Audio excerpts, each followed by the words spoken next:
Hello and welcome to The Hero Spouse. I'm Kendra Ruth, here to answer one of your questions about marriage and midlife crisis. Today we have Lori. Lori is a female left behind spouse with a bomb drop of April 11th, 2022 and a date of marriage of 1989. She is not yet familiar with either the contact types or energy levels, and she has a basic question. And this is a basic question that all of us have probably asked.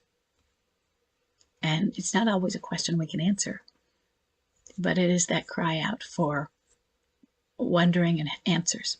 And her basic question is, why did this happen to me? So let's just look at that a little bit, okay? First, that is the question that we hear from the newbies in pain. And so, Lori, I'm so sorry. I've been there, and the rest of the people out there listening and in the private Facebook groups and on the forums, they've been there too. So there is a community, not just resources, but a community of people who understand. So my first advice is to go check out those communities and join them, because then you will be swept up in how people understand and the feeling that it gives you that you're not alone. It really does help. So why did this happen? I know that it feels like it is happening to you, and it is, but doesn't mean it's happening because of you. If your spouse, if your husband is in a midlife crisis, it's not because of you. It's not because you did something wrong or even something right. It's because of them. It's because of how they were raised. And it doesn't mean their parents did anything wrong. You can have trauma in your life, and your parents can do the best they can, but we can't stop some things from happening. And these traumas lower resiliency levels, and we pile on our issues as we go through life, stuffing many of them down rather than facing them and working through them. When we get to midlife, and we just have a pile of fears and shames and guilts. And that doesn't mean they're all things we should be feeling ashamed of or guilty of, but we do anyway. And those things come out, and they cause us to wonder who we are. Maybe I don't deserve the life I have. Maybe I haven't gotten the life I thought I deserved yet. So I'm a failure, or I'm too much of a success. It goes both ways. But it wasn't about you. One of the hardest things for a left behind and forward moving spouse in the beginning is to understand it's not personal.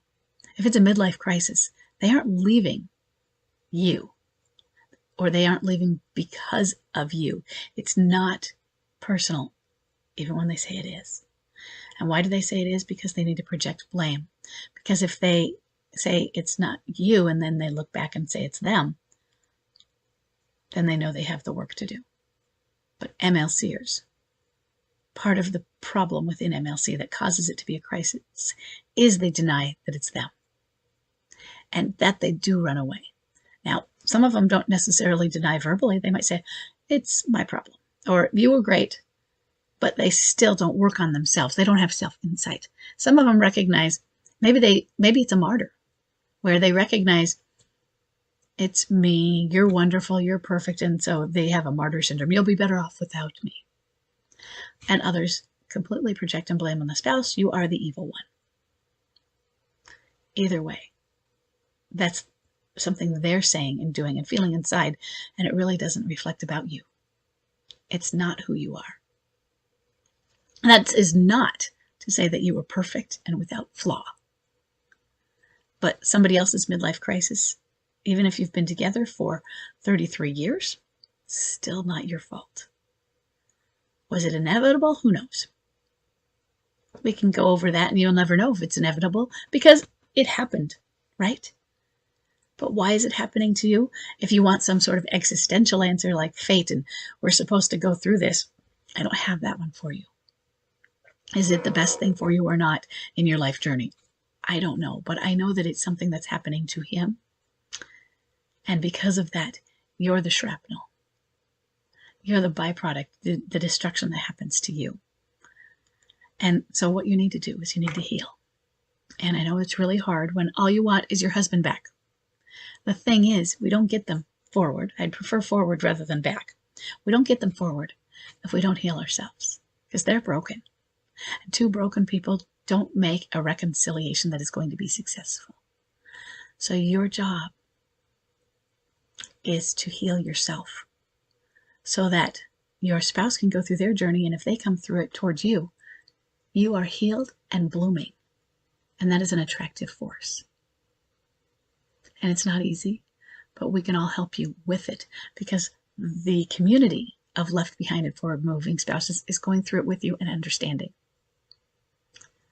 Okay, so check out the communities, and I hope to see you there. I'll see everybody else in the next question.